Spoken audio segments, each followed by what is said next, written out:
Used to be, every big city newspaper had a guy who knew what was what. A guy more comfortable on the streets or on a bar stool than he was in the newsroom.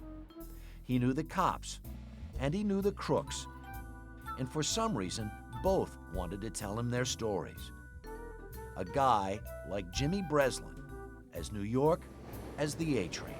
Duke Ellington, but no music. The A Train. And if he weren't the genuine article, someone would have had to make him up. It's the greatest thing in the world. Anybody who doesn't go into it is a sucker. The daily surprises of news keeps you from getting sick. I went 50 years, I never had a cold. He's the kid from Queens who won a Pulitzer. I announce today my candidacy for the office of President of the City Council. Who in 1969 tried to take over the city with friend, fellow writer, and mayoral candidate Norman Mailer. And when the city was gripped with fear in the summer of '77 by a maniac taking murderous directions from a dog, Breslin became a kind of pen pal with the son of Sam. The killer wrote Breslin letters, and Breslin answered back with some kind advice: surrender. That guy was dangerous. He was supposed to shoot me, but the dog told him, "Don't, it's raining, come back." Hello, ladies and gentlemen, boys and girls. My name is Jimmy Breslin. Who better to introduce Spike Lee's Summer of Sam? There are 8 million stories in the naked city, and this was one of them. Along with 50 years of newspaper writing, Breslin has knocked out about a dozen books. His meal ticket has been the mob. What would you rather have on your news show? You want to lead your news show tonight with Warren Buffett or 2 dead, 3 hurt at a shootout in Bensonhurst, Brooklyn? Mob bang out. What do you want to lead with? What do you want? Warren Buffett? You're off the air soon, huh? Let's go with some interest here. You developed a reputation fairly early on, though. You'd sit on the end of a bar stool, and these mobsters flocked to you. Oh, yeah, they always came in. Well, because they like to get in the paper as much as anybody else. That's a fraud to think they didn't. A guy Breslin says always loved being in the paper was John Gotti, the dapper Don, who hailed from Breslin's boyhood neighborhood.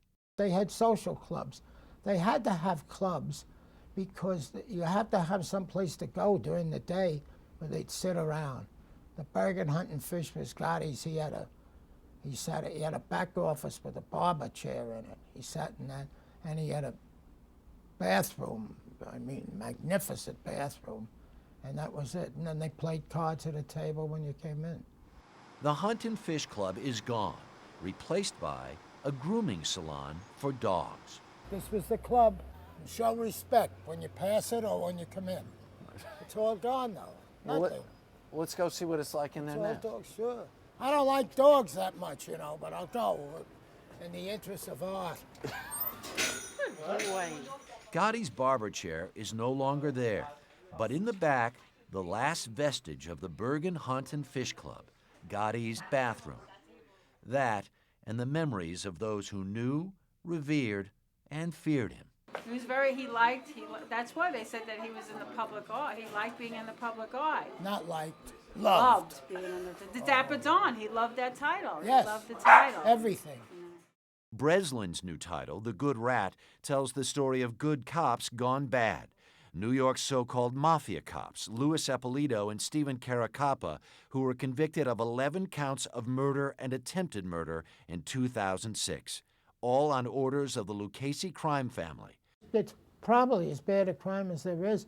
They are on your payroll to protect you and your children, and they're going out and putting in with the forces of evil. Come on, what is this? Yeah. Bad.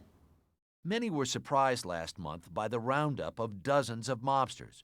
People seemed to believe that the mob was dead and gone, like Gotti. Isn't it a little amazing that it's still around? It isn't, because of the basic thing is, if you could get money without working, I'm going to get a Mercedes car.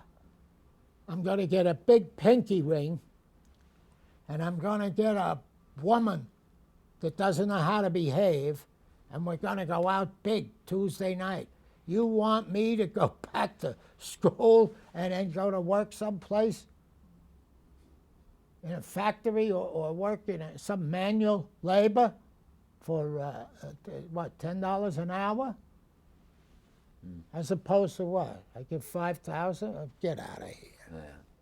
So Breslin will likely have mob material to mine for years. Now, though, at 77, he's more author and less newspaper guy. It's easier on the feet, he'll tell you, but tougher on the soul. I don't know how people retire then, if that's the thing that happens. I mean, I stopped doing the columns. I did a book, which is certainly an awful lot of work, but it didn't have that daily bang, bang.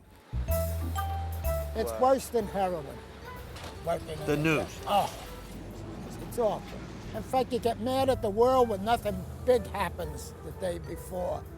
I mean, you look, what did they do? There's nothing going on. Didn't somebody get shot or a politician do something? Nothing. You look like you need a fix. I'll do something. I'll go back to work. That's all.